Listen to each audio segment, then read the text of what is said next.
Okay, I'm Andy Lee Graham, and I've lived in 115 countries. And today, I'm going to make a insightful, joke-filled kind of conceptual video about USAID and aid in general. Okay, these are kind of things that I've said over the last 26 years of my nonstop travels in the 115 countries. Um, Probably my first insight into aid was when I was in, I don't know, Europe, Eastern Europe, and I flew to Niger, Africa, to experience what they were calling famine. Then I got lectures because it wasn't a famine, it was malnutrition. And right after getting lectured by, let's see, Medicine Sans Frontier from, let's see, Switzerland, he got on BBC and said it called it a famine. This is a interesting thing. But I want to tell you some of the little comments I've made over the last 26 years. And as the onion is peeled, it's kind of thing. And really, it's interesting. What is aid doing? What is missionaries doing? What is volunteer doing? What is the goal in a way? My belief is the goal is to create beggars. Okay, they do a great job of turning people into victims. Okay, and activism and all these different things are one of the main reasons the world is having a lot of problems. Like they have inside Palestine, where I just was at, inside Israel, they have refugees that have been refugees for 2 generations, 75 years. How do you do that? Okay, it's because aid is a business. But what is aid? Aid is a lot of different things, and there's a lot of names for it, and it's kind of confusing because it's you know screwed up into a lot of things. But aid is government. Governments give aid. NGOs, which means non-governmental organizations. And I'm often surprised how few people actually understand this word. It's ONG in Spanish or French, Organización Non Gouvernementale. But NGOs are the way that the aid organizations like USAID gives money to the world. They kind of always work in tandem with a 501(c) or something like that, and they give money. And this is where the kickbacks come in too, okay? Because they're given so much money that obviously this is kind of hokey. I'll never forget when I was in Egypt and I was talking to this man that worked in an aid organization for like 10 years. He says, hey, aid organizations, the first things they do is build a building because they're never leaving. Okay, if they have an office in a country, that means they are not leaving. Okay, but aid is volunteers, it's missionaries, it's all sorts of ways construed to be helping somebody. Now, don't get me wrong, I do believe that in tsunamis, earthquakes, hurricanes, there's a need for aid. Okay, but the best aid that I ever seen was always given, like in Yogyakarta, the military, the Indonesian military came in to help these people, and the military gets things done. The best aid organization is the U.S. military, the world's military, because they don't have a vested interest. They don't want to do it. They're basically doing it to get the job done. But here's some things that I've said over the last 26 years. Aid is the world's biggest business. It is, by far, one of the biggest businesses on the planet is aid. The first time I heard this is when I was in Niger, and I was kind of complaining about all the corruption. And this guy, a black man from Rwanda that came there to collect money because the aid organizations go all over the place looking for sources of money. Then they have these donor meetings, and he was there, and he looked at me and said, Andy, it's a business. That was the first time I realized it's a business. Okay, aid is the biggest business, and it creates a bunch of very high-paid employees. Aid, that's number one. It's funny because aid is a way to create high-paid jobs abroad. Is probably the number one way that expats use. I don't, it'll be fighting with starting restaurants. Expats start restaurants and they start aid organizations to earn money. Okay. Number two, I always make a joke. I'll die getting hit by a white. See, they have these white Toyota Land Rovers with these big snorkels on them.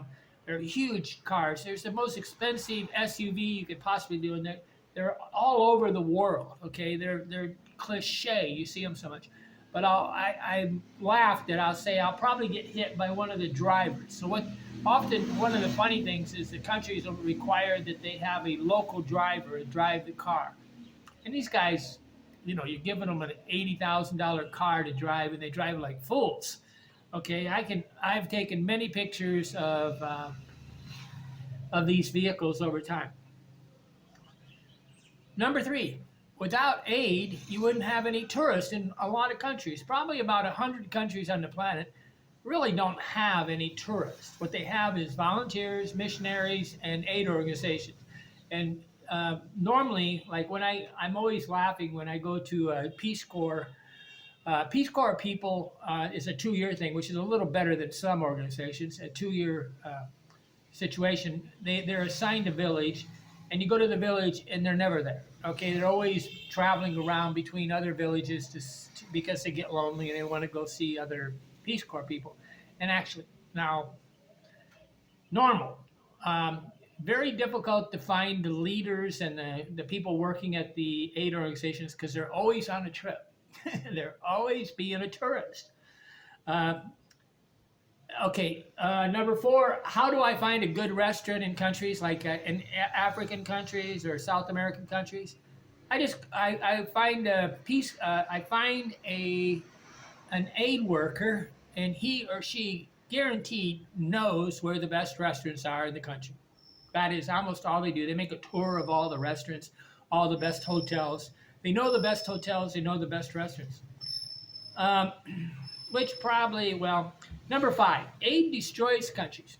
Contrary to what you think, aid is one of the most destructive forces there is because aid, if you see a video of,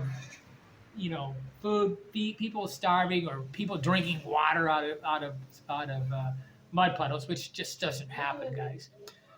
What that is doing is it's an advertisement to pull your heartstrings and donate. But what it does, which is horrible, is it defines that country as a broken country, which then makes it a country where nobody will invest. Because most corporations don't want to invest in broken economies. They don't want to be associated with broken things. So aid, missionaries, volunteer, it's all just a way to define a country as broken. But the number one thing is they're creating beggars, right? Number six, aid inflation. Aid inflates costs. Like there's a movie called Poverty Inc. or something about Haiti, and they actually put the solar companies out of business because they came in with free solar panels. I remember being in Ghana, and I was trying to see if I could organize if they could make mosquito netting. They actually said, we're not capable. And I said, who told you that? Well, he said the aid organization. But they actually put on mosquito netting, they put on this special insecticide that has to be installed in a specific way to do it. And then they do it. And contrary to what you think, they don't give away mosquito nets. I haven't never seen them actually give away mosquito nets. I've heard that they did it, but generally overall, of course, mosquito nets are not the answer. Screens on the windows like every other country. And it's cheaper to give screens than it is to do. Aid is an immigration service. The number one, like here I am in Togo, West Africa, and if you go to the University in Lomé, you'll find it, generally they're studying languages because they want to get a job working for an aid organization. If they get a job working for an aid organization, then they can get a conduit to immigrate to another country. So in a lot of ways, the whole system's set up for immigration. It's an immigration service.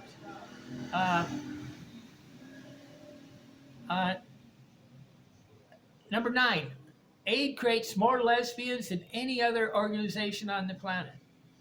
They go around the planet, and a lot of the lesbians, I don't know why it's not so much homosexuals, but the lesbians for sure come to every country, and they hook up with a person that's kind of like a statutory rape in a way, because they're promoting that this is okay, and then they create lesbians. Kind of humorous when you see it, but it's also sad, right? How do you find an aid workers? Simple. It's very simple to find aid workers. All you got to do is go out after about 8 or 9 o'clock at night to all the popular bars, and it'll be full of aid workers. That's where they're all at. And when you see an aid worker, especially in Africa, they're white, pale white, because they are afraid of the sun and they don't go out in the sun, and therefore they can't do anything. Obviously, a person that has no tan at all isn't doing anything, because you can't just accidentally walk across a place without getting color in your skin, right? But how do you find an aid worker? You go to the bars and the nightclubs or the expensive restaurants.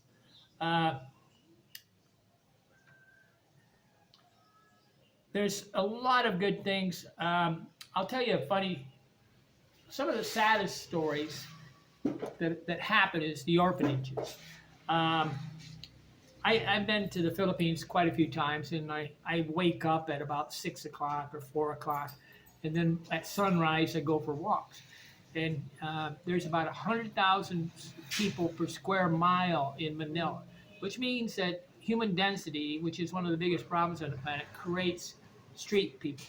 So in the morning you can walk around, you can see a lot of little children roaming around that are families living in the streets and whatever. And they're not most orphans are not orphans. Okay, there's very few actual orphans, because extra children have value in most countries. They're workers. They're like labor on a farm, like in the 1800s, working on the farm. But I took a lot of photos of these and I put them up on thing. And every once in a while, somebody will write me and say, "I want to buy your photos." And I was always, the first time I got it, I was kind of impressed, and I thought about it. I said, "Why do you want the photos?" And they said, "I have an orphanage in the Philippines." And I sit there and I said, "Well, if you have an orphanage in the Philippines, walk out the door at 7 in the morning and take some photos." But they didn't want to do that because they actually don't have an orphanage in. It's all a layered cake of misinformation, and probably 98% of the money that comes in for aid is used for travel expenses, restaurants, hotels, labor, and whatever. So it's very seldom do I actually see, if I go to villages all over Africa, I don't meet aid workers, because that's not what they do. They hang around in the nicest cities on the planet, and they do it. Like if you go to the Foz de Iguazu in Brazil, you're going to meet aid workers. If you go to Lake Atala in Guatemala, you're going to see aid workers. If you go to Machu Picchu, you're going to find aid workers. Okay, USAID. What is happening with USAID is well deserved. It's the biggest business on the planet, and it's really just a lot of corruption. Nobility of the spirit is very seldom found. Okay, it's a job, it's a business, and it should be ran like a business and modified. And there's no better thing than to have Elon Musk breaking down a business, because he makes money because he stops the riffraff. Okay, I'm Andy Lee Graham. I'm here. I have a Patreon meeting every Sunday at about 8 o'clock Eastern Standard Time, and you can get on with the Patreon if you become a patron. The links are in the Patreon links are in the thing, which is a way. Why Patreon is good. I could try to get people to click on ads and get you to buy something that you really shouldn't buy, or I can just say, let's skip that and become a Patreon and promote kind of journalism, somebody reporting on the planet. So Patreon is a way to help people report on what's going on in the world. Okay, every Sunday night around 8 o'clock. Sometimes we'll change it, but if you get on the Patreon, there's a chat thing and it tells when thing and it gives you the link. I think there's actually a free membership for a week or something like that. I don't really understand how that works. And Patreon's difficult to understand, but I'm here and you're not. Why not? Andy Lee Graham.